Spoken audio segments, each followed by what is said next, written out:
Assalamualaikum warahmatullahi wabarakatuh. Para pendengar yang terhormat, selamat pagi. Sekarang kita meneruskan lagi membicarakan tentang hal cinta atau mahabbah yang terpaku terhunjam dalam hati tiap-tiap orang sufi, orang yang telah membersihkan jiwanya supaya lebih dekat dia kepada Tuhan.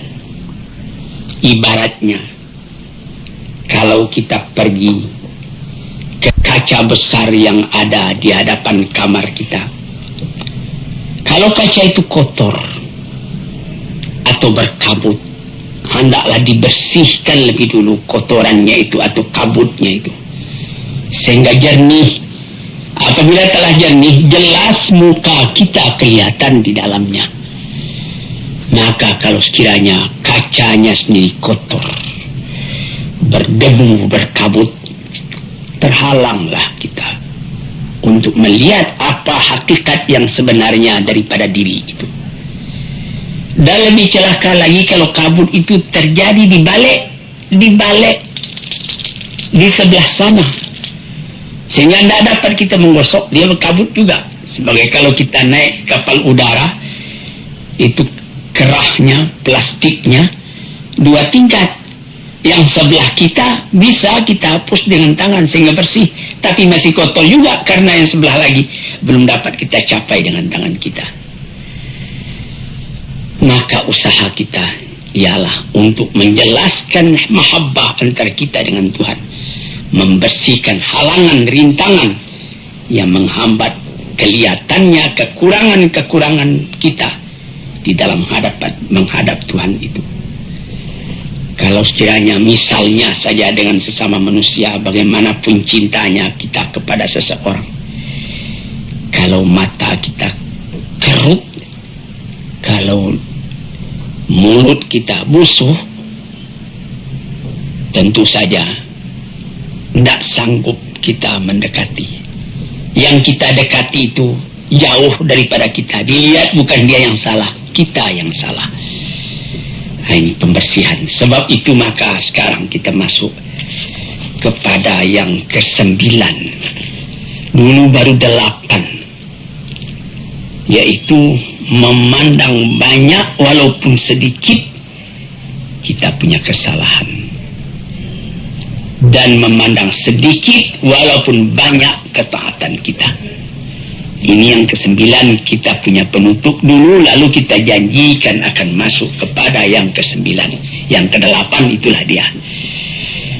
At-tasi'u, yang ke-9, mu'anaqatul ta'ah wa mubayanatul mukhalafah. Mu'anaqah artinya berpeluk-pelukan. Kita memeluk kepada yang kita peluk, dia pun membalas pelukan kita. Kalau sekiranya kita dengan manusia, misalnya ada kawan kita kembali dari Mekah, di Mekah baru saja kejadian Masjidil Haram diduduki oleh orang-orang pendurhaka, kawan kita juga belum pulang. Setelah ditunggu lamanya 17 hari, alhamdulillah selamat Masjidil Haram tadi daripada serangan, dan dapat ditaklukkan orang-orang yang memperbuat onar tadi. Kawan kita pun dapat pulang. Kita pergi sambut dia ke Halim Perdana Kusuma, atau seperti ke Polonia di Medan, atau ke tempat yang lain. Baru dia turun dari tangga kapal udara itu, kita ketemu, kita peluk dia peluk kita. Kadang-kadang air mata turun, jatuh. Saking cintanya kita kepada dia, kita sudah berdebar hati kalau dia mati di Mekah. Meskipun dari mati di Mekah itu juga mencapai kesucian, dia pun menangis, kita menangis karena adanya cinta dalam hati. Itu mu'anaqah namanya, berpeluk, bercium antara kita dengan kawan kita tadi. Ini kita berpeluk, bercium dalam perasaan dengan Tuhan. Mu'anaqatut ta'ah, karena ketaatan kita kepada Tuhan. Di situ, saudara-saudara yang terhormat, payah saya menerangkannya karena saya pun baru mencoba, baru melatih diri, belum sampai kepada taraf yang tertinggi. Bagaimana perasaan kita kadang-kadang apabila kita sampai kepada bacaan inna salati wa nusuki wa mahyaya wa mamati lillahi rabbil alamin la syarika lahu wa bidzalika umirtu wa ana minal muslimin. Sembahyangku, ibadatku, bahkan hidupku dan matiku semua aku serahkan kepada Allah. Ini kita bertelut, menundukkan kepala, melintuhkan hati, menegakkan taat setia kepada Tuhan. Apabila kita punya permintaan dikabulkan dari sebab tunduknya hati dan ikhlasnya kepada Allah, akhirnya kecintaan kita itu dibalas. Itu namanya mu'anaqatut ta'ah. Berpeluk-pelukan kita dengan yang kita sembah itu karena ketaatan. Wa mubayanatul mukhalafah, artinya lain daripada yang lain. Kalau sekiranya dalam kita sembahyang menghadap kepada Tuhan, kita diganggu oleh perasaan yang lain, oleh amwalun iqtaraftumuha tijaratun takhshawna kasada wa masakinun tardawnaha. Kita diganggu oleh rumah tangga, oleh kekayaan, oleh kebun, oleh gedung, oleh anak, oleh istri, oleh keluarga. Mubayanatil mukhalafah. Bukan itu yang aku tuju ya Tuhanku, Engkau yang aku tuju. Yang lain-lain itu alam semua. Hari ini dengan aku, besok meninggalkan aku, atau aku meninggalkan dia. Maka bertambah teguhlah kecintaan tadi. Sebab itu maka dikatakan oleh ulama-ulama yang telah mendalam bauqnya, ibadat yang dikerjakan dengan taat setia itu menambah cinta kita kepada Allah Subhanahu wa taala. Itu kita bisa uji sendiri. Misalnya datang waktu kita sudah dengar azan di masjid, Allahu Akbar, kita siap, kita pergi ambil wudu, kita sembahyang di awal waktunya, kita kerjakan dengan tertib. Bukan main. Itu mu'anaqatut ta'ah namanya. Tapi kalau kita sudah mulai melalaikan, pukul 12 tengah hari masuk waktu zuhur, pukul 2:30 baru kita kerjakan zuhur tadi, nampak bahwa kita cinta kepada Tuhan itu kendor. Nah, di sini tuan-tuan yang terhormat, yang ke-9. Jadi perkataan ini adalah dari seorang sufi, Sahal bin Abdullah At-Tusturi namanya. Yang ke-10, dukhulu sifatil mahbubi alal badali min sifatil muhib. Ini ada seorang sufi namanya Junaid al-Baghdadi mengatakan, yang mahabbah itu, cinta kepada Allah itu ialah masuknya sifat Tuhan yang dicintai itu ke dalam diri kita sebagai ganti daripada sifat yang mencintai, yaitu sifat kita sendiri. Ini lebih mendalam lagi perkataan dari Junaid al-Baghdadi ini, sehingga yaitu sebutan yang dicintai itu Allah, sifatnya Rahman, asma'nya Wadud, Ghafur, Jabbar, Qahar, 99 banyaknya, sama sekali memenuhi kepada hati orang yang mencintai, sehingga tidak teringat lagi yang lain melainkan dia. Kita mengenal kepada orangnya karena tahu akan sifatnya. Bertambah kita melihat akan sifat Allah di dalam alam. Bertambah kita tidak ingat lagi kepada alam, tapi kita ingat kepada Allah. Sehingga pernah dikatakan oleh Sufi ketika Abu Yazid Bustami pergi tawaf, dan ketika dia pulang ditanyai oleh muridnya, apa yang Tuan rasakan? Mula saya masuk, saya lihat Ka'bah. Kemudian lama-lama Tidak Ka'bah lagi yang saya lihat. Saya teringat kepada Allah. Hilang Ka'bah. Saya masuk sekali lagi. Sama ingat saya kepada Allah dan kepada Ka'bah. Tapi lama-lama Allah juga yang terbantang. Saya masuk yang ketiga kali.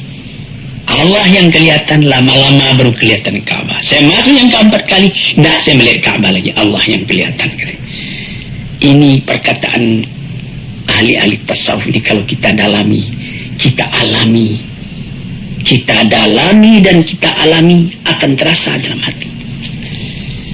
Mata melihat alam, hati melihat Tuhan. Sehingga kemana saja mata memandang, bukan alamnya nampak lagi, Allah yang kelihatan. Dari basar kepada basirah. Jadi katanya Junaid al-Baghdadi itulah mempengaruhi sebutan yang kita cintai itu, sifatnya, namanya di dalam hati kita. Sehingga tidak ada lagi yang lain melainkan itu yang memenuhi hati.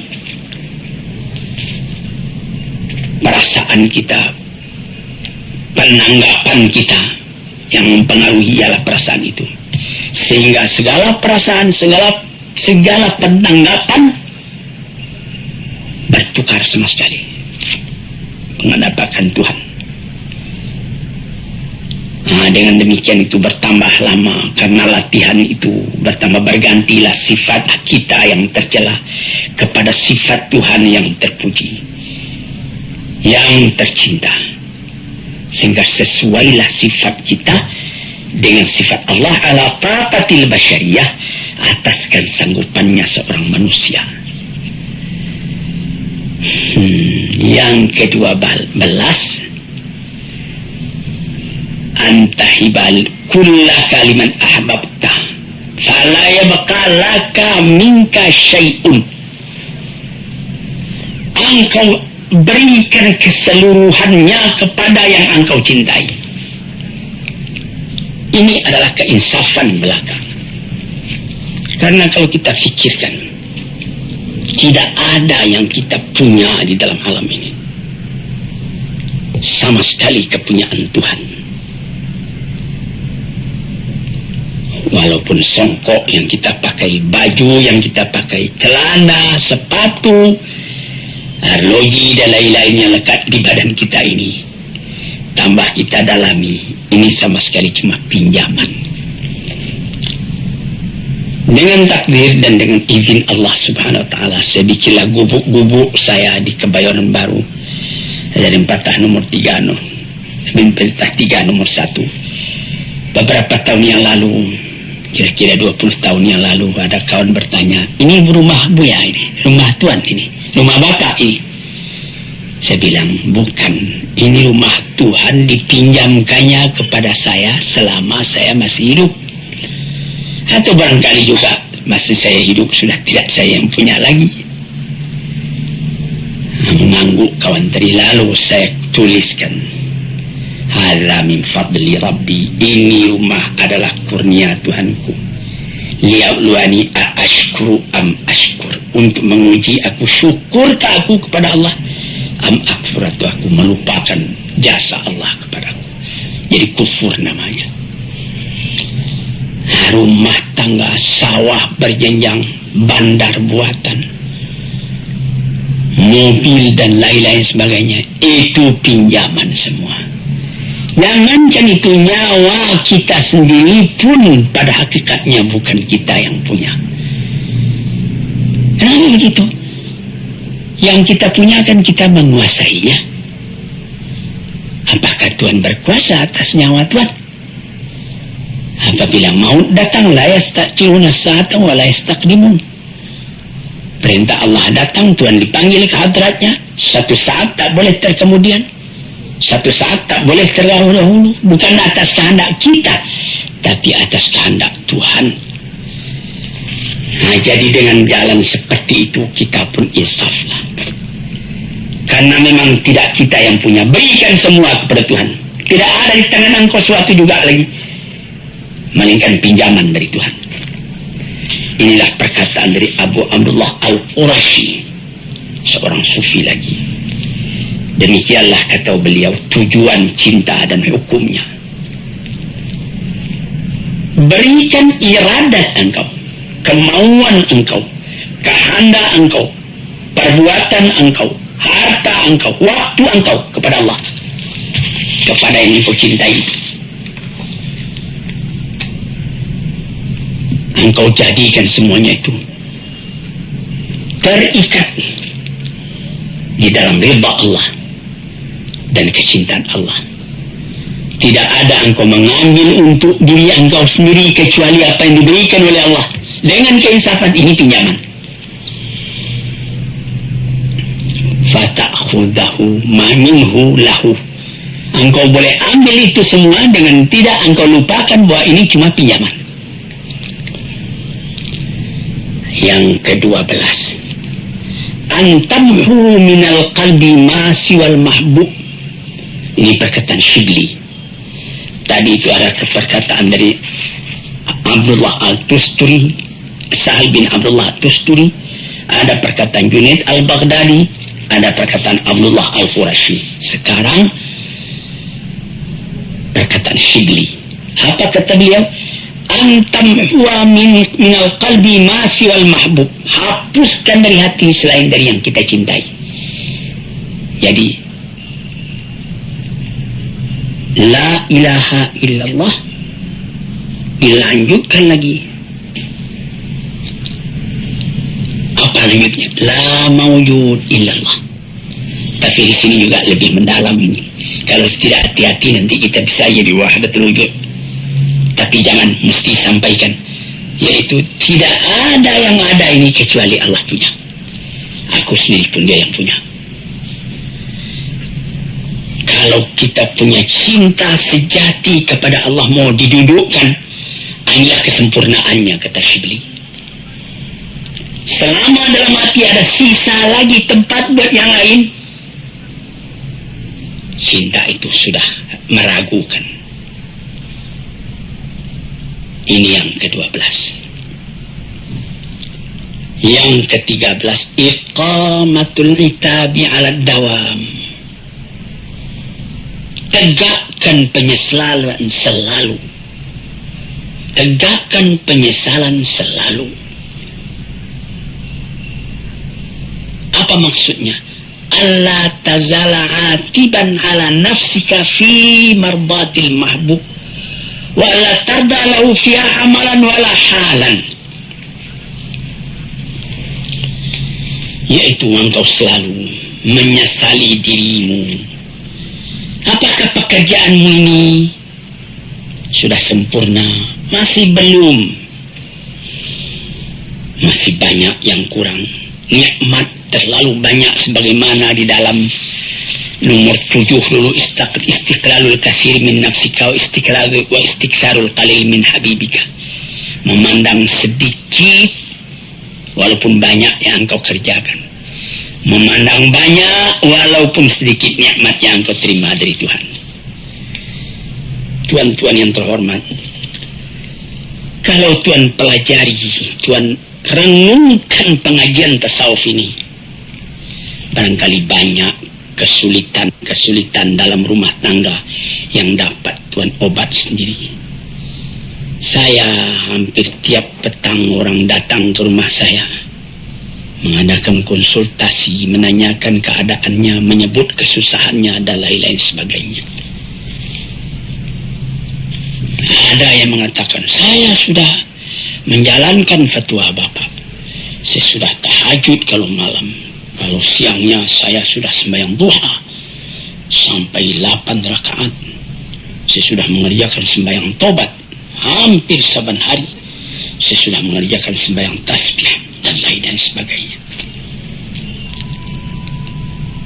Apakah itu sudah sempurna? Nah, disinilah kajian ke-13. Selalu tanyai diri. Karena menurut yang saya terima dari guru saya, ayah saya, Syekh Abdul Karim Amrullah, beliau mengatakan dalam riwayat yang beliau baca, Sayyidina Abu Bakar Siddiq itu badannya kurus, matanya cekung, perutnya kempis. Lalu ditanyai orang, inilah yang beliau anukan. Selalu menyelidiki diri, menyesali diri masih kekurangan. Belum tercapai apa yang dikehendaki oleh Tuhan yang dicintai itu. Pandang diri ini kecil.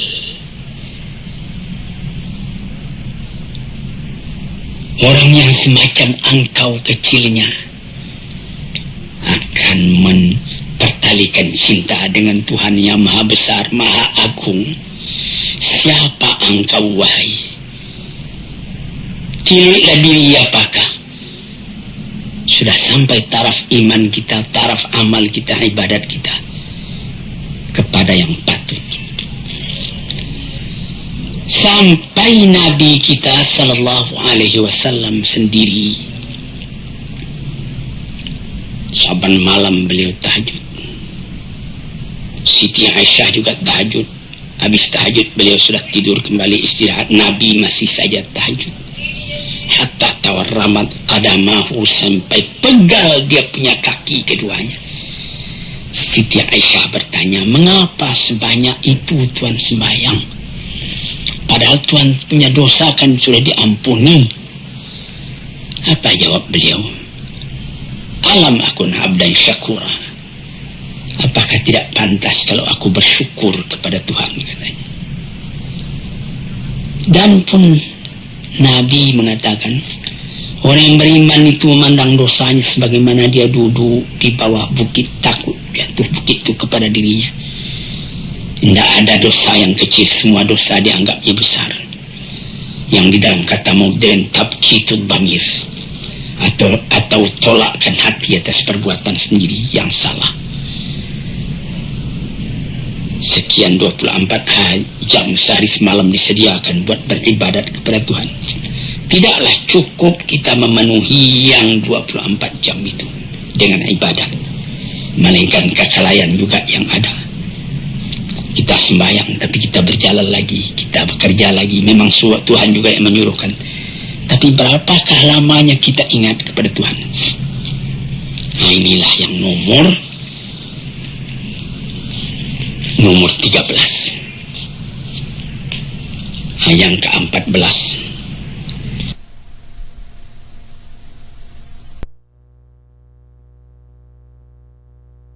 Beli juga. Apa katanya? Engkau cemburu kepada Tuhan yang engkau cintai itu. Kenapa? Orang yang semacam engkau mencintainya.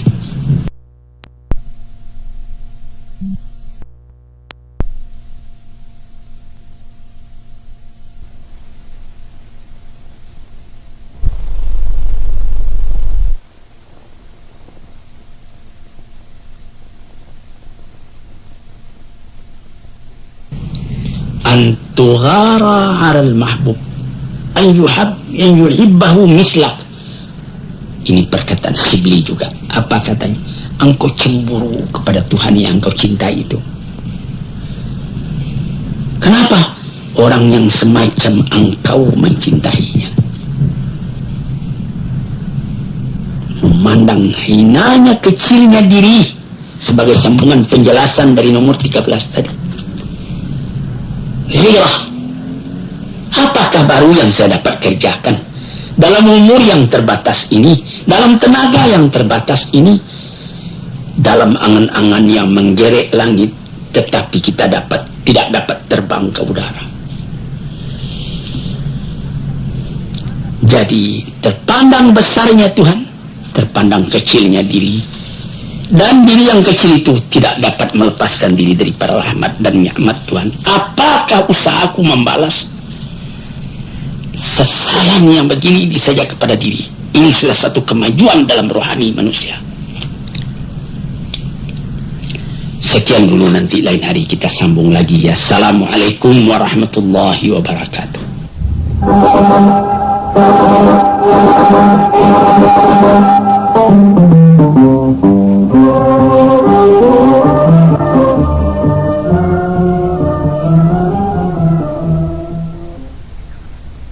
Assalamualaikum warahmatullahi wabarakatuh.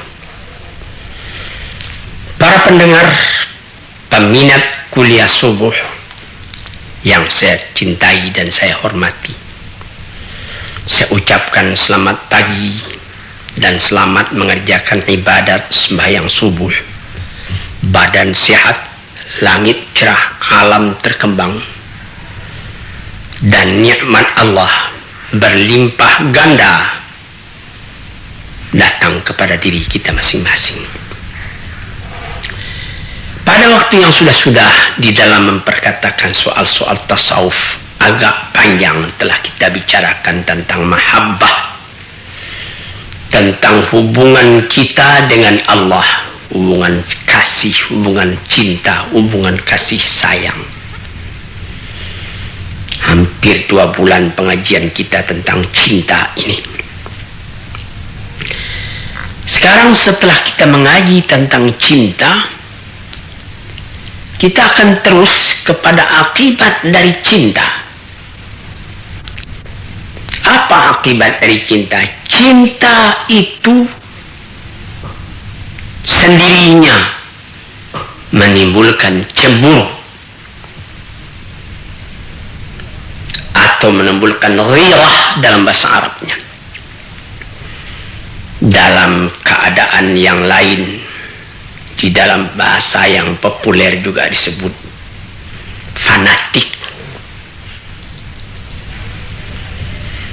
Kalau orang mengakui cinta kepada Allah tetapi tidak ada ghirahnya, orang yang mengakui cinta kepada agamanya tetapi tidak ada cemburunya apabila agama itu diganggu orang, apabila keyakinan hidupnya kepada Tuhan dicimoohkan orang misalnya, maka tidak ada baginya konsekuensi dari cinta. Sebab cinta itu menghendaki kesatuan pikiran kepada yang dicintai itu. Sekarang ini kita masuk membicarakan tentang soal ghirah itu, soal cemburu itu. Ini panjang lebar juga dibicarakan di dalam Al-Quran ataupun di dalam hadis, yang mula-mula dijadikan menjadi dasar ketika membicarakan tentang ghirah, tentang cemburu, atau dalam bahasa sehari-hari yang telah banyak kita pakai tentang fanatik, adalah sabda Allah Subhanahu wa ta'ala yang tersebut di dalam Al-Quran. Innama harrama rabbiyal fawahisha ma zahara minha wa ma batan. Apa artinya? Sesungguhnya tidak lain yang diharamkan oleh Tuhanku ialah perbuatan yang keji, baik yang nyata atau yang tersembunyi. Jangan berbuat keji. Keji itu menimbulkan ghirah dalam hati orang yang beriman. Ini dijelaskan di dalam hadis yang dirawikan daripada Abdullah bin Mas'ud radhiyallahu anhu, sahabat Rasulullah, di dalam sebuah hadis yang sahih riwayat Bukhari dan Muslim. Qala Rasulullah sallallahu alaihi wasallam, ma ahadun aghyar min Allah. Tidak ada sesuatu jua pun yang lebih cemburu dari Allah. Allah itu sangat pencemburu. Buktinya ialah dia mengharamkan segala perbuatan yang keji, baik yang terang atau yang tersembunyi. Allah tidak mau itu. Maunya Allah Ta'ala itu yang bersih. Jadi kita mesti berusaha. Tambah lama kita tambah bersih, tambah kita dekat kepada Allah Subhanahu wa Ta'ala. Tambah kita punya cinta berpadu dengan Tuhan. Nah, di sini kita melihat Tuhan Allah itu katanya dalam hadis ini, tidak ada seorang pun yang lebih cemburu dari Allah. Setengah daripada tanda cemburunya, Tuhan itu mengharamkan perbuatan yang keji, Baik perbuatan itu nyata, kelihatan, atau perbuatan itu batin. Perbuatan yang misalnya yang zahir. Misalnya anak muda mengganggu seorang gadis misalnya di tengah jalan, itu namanya perbuatan keji. Atau tidak kelihatan oleh orang lain, tapi dalam hati kita sendiri ada niat busuk. Nah, itu amabatan namanya. Kita ketawa dengan orang, tapi kita punya hati benci kepada orang. Nah, itu namanya yang batin itu. Kita hendak menganiaya kepada orang tadi. Nah, sebab itu maka dijagalah perbuatan yang zahir yang akan nyata kepada sesama manusia, atau akidah yang batin. Kalau sekiranya rasa-rasa batin itu masuk, lekas perangi. A'udzubillah, aku berlindung kepada Allah, sehingga hilang perasaan-perasaan yang tadinya yang batin itu.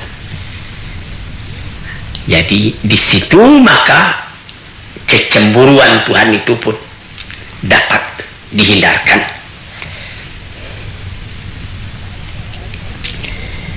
Lantas kemudian sambungan hadis, wa ma ahadun habba ilahi madah minallah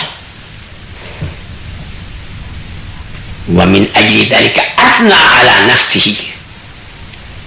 Tidak ada seorang pun yang lebih suka akan pujian melainkan Allah, sehingga beliau sendiri pun athna ala nafsihi, memuji kepada dirinya. Jadi bagi Allah bukanlah namanya tawadhu, merendahkan diri kalau dia dikatakan Allahu la ilaha illa ana, saya yang Tuhan, tidak ada Tuhan yang lain. Itu bukan kesombongan, tapi itu adalah daripada alamat kecintaannya Tuhan kepada pujian atas perbuatan Tuhan itu. Dan memang tidak namanya mengambil-ngambil muka. Kalau kita lihat keindahan alam lalu Tuhan kita puji, alhamdulillah, segala puji bagi Allah Rabbul Alamin, Rabbil Alamin, Tuhan dari seluruh alam ini. Maka Allah pun memuji kepada dirinya. Kemudian itu ma ahadun ahabba ilayil uzur minallah, dan tidak ada seorang pun yang lebih disukai daripada orang yang merasakan kekurangan pada dirinya, mengakui kekurangan itu. Tuhan Allah tahu kekurangan kita itu, kelalaian kita itu, tidak tahu jalan, maka dibuktikan oleh Tuhan hal itu dengan mengirim rasul-rasul.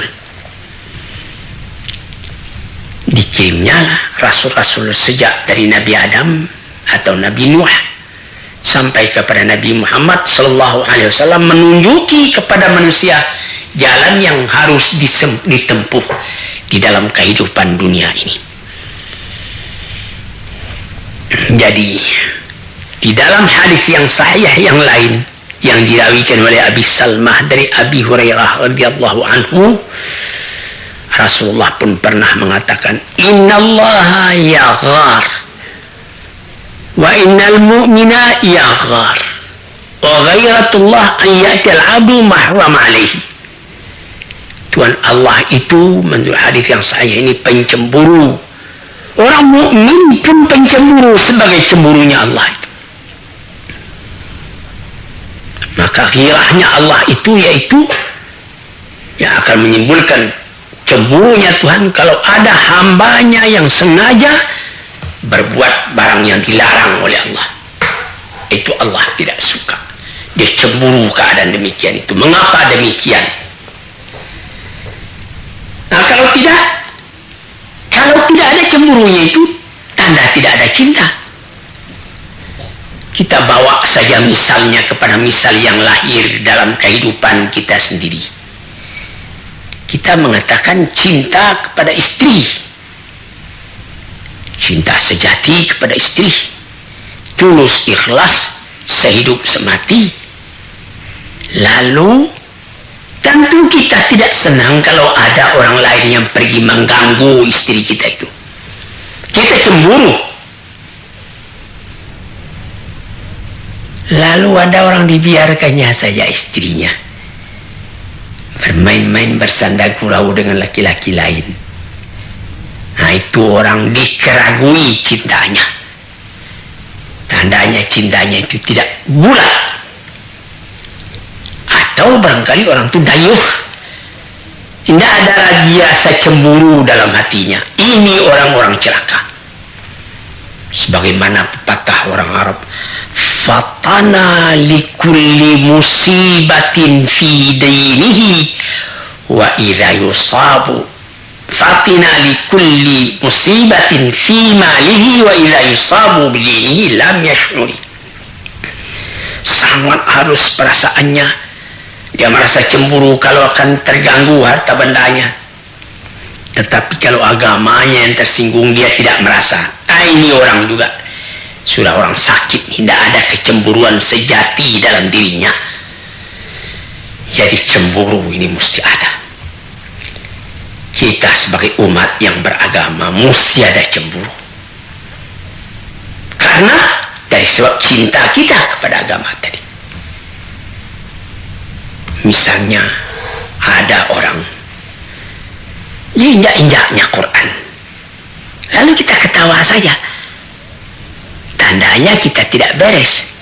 Tandanya kita tidak menghargai Al-Quran.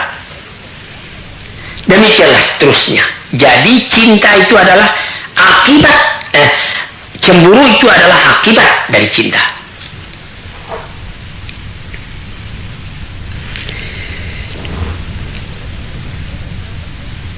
Termasuk di dalam cinta itu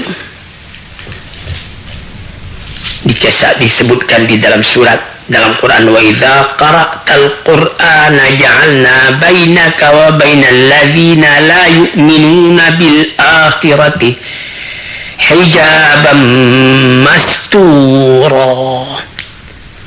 Ini orang yang tidak timbul cemburu dalam hatinya. Apabila engkau baca Al-Quran, kami jadikan di antara engkau dan di antara orang-orang yang beriman, yang tidak beriman kepada hari akhirat, ada dinding penutup. Ya, benar. Misalnya orang yang beriman didengarnya Al-Quran. Wa idza tuliyat alaihim ayatuna zadathum imana. Apabila dibacakan orang kepadanya ayat Al-Quran, bertambah imannya. Tapi ada orang saban hari membaca Quran, tidak tergeser kepada hatinya, cuma baca saja. Nah, itu hijaban mastura, ada dinding itu. Yang apatah lagi orang yang memang tidak senang mendengarkan Quran. Ka'anna fi idhunaihi waqra, seakan-akan dia menaruhkan penyumbah pada telinganya, tidak mau mendengarkan.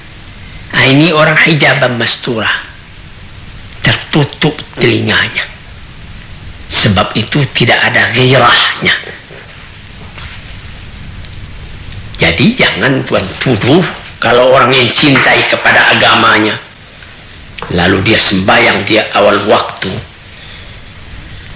atau dia dalam perjalanan, hari sudah sore, waktu asar sudah hampir habis. Sebagaimana saya baca di dalam satu surat kabar, beberapa orang pengembara di London, dia mau berangkat ke tempat lain, waktu asar sudah hampir habis. Dia sembahyang di Hyde Park gitu. Dia sembahyang menjamak 2 rakaat zuhur, 2 rakaat asar, karena dia adalah musafir. Tidak peduli dia apa, dia ditonton orang, tidak apa, karena ghirahnya kepada agamanya. Jadi ini ujian ini. Apakah engkau cinta? Sebagaimana kaji kita yang sudah hampir 2 bulan yang sudah. Ya, saya cinta. Apa engkau ada cemburu? Oh, tidak ada cinta engkau kalau begitu keadaannya. Hadirin para pendengar yang saya hormati, sebab itu dikatakan oleh Suri As-Sakti kepada kawan-kawannya, mengapa ada orang yang terhijab tidak masuk Quran kepada hatinya? Tidak ada ghirah. Karena orang-orang yang kafir tidak ahli buat memahamkan kalamullah, tidak ahli buat mengetahui ma'rifat kepada Allah, buat tauhid kepada Allah, buat cinta kepada Allah. Sebab itu diantaranya dan diantara Rasulnya, diantara kalam Tuhan, diantara tauhid, ma'rifat, semua itu terdinding bagi mereka. Tidak akan didapat yang demikian itu kalau bukan ahlinya. Oleh sebab itu maka dikatakanlah bahwa al-ghiratu manzilatun syarifatun azimatun jiddan. Ghirah itu adalah tempat kedudukan yang mulia, yang agung sekali. Jalilatul miqdar, sangat tinggi nilainya.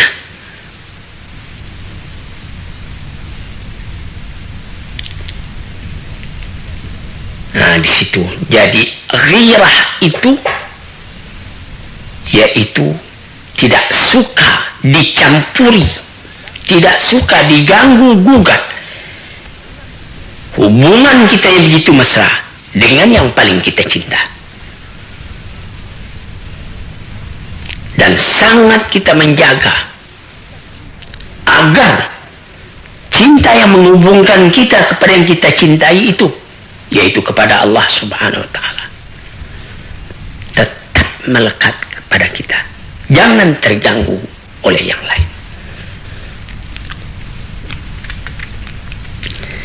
Nah, disitulah maka dikatakan bahwa ghirah itu yang pertama sekali ialah ghirah kepada diri kita sendiri, kepada hati kita sendiri.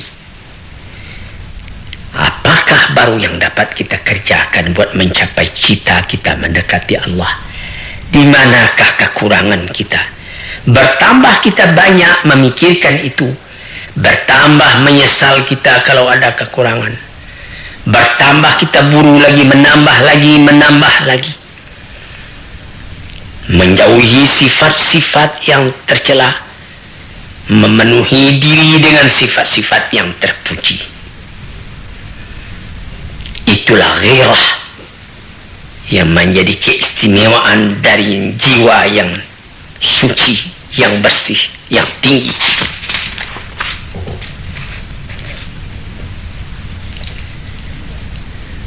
Maka jiwa atau diri yang rendah tidak dapat mencapai itu. Menurut kemuliaan diri dan ketinggian cita-citanya, disitulah letak ketinggian yang akan dicapai pula oleh tingkat ghirahnya itu.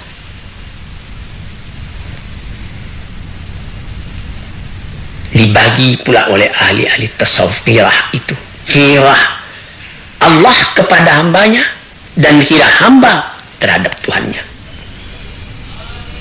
Bagaimana ghirah Tuhan terhadap kepadanya, kepada hambanya, yaitu bahwa Tuhan tidak suka kalau Tuhan itu dipersekutukan dengan yang lain. Tidak ada yang lain yang dapat engkau persekutukan, engkau samakan dengan Allah. Satu, ahad. Sehingga Bilal bin Rabah ketika dia sudah dijemur di cahaya matahari, dihimpit badannya dengan batu, cuma tunjuknya saja yang bergerak, cuma tinggal tunjuk ahad, Allah satu, Allah satu. Nah, itulah di dalam badan menderita, hati senang karena teguhnya yang ghirah kepada keyakinan. Hadirin, bagaimana pula ghirahnya Tuhan kepada hamba, kepada Tuhannya, ghirah kepada dirinya dan ghirah kepada orang lain. Adapun ghirah kepada Tuhannya, tidak dia jadikan amalnya, perkataannya, akwalnya, waktunya, nafasnya selain untuk Tuhan. Dan kalau ada orang lain yang mengganggu hubungan dengan Tuhan itu, timbul marahnya. Dan dia tidak mau kalau haknya dengan Tuhan itu dipandang enteng oleh orang yang memandang enteng. Hadirin yang terhormat, kita habisi hingga itu dulu. Agak 2-3 kali lagi kita bicarakan pula tentang hal ghirah itu. Ghirah akibat daripada mahabbah. Assalamualaikum warahmatullahi wabarakatuh.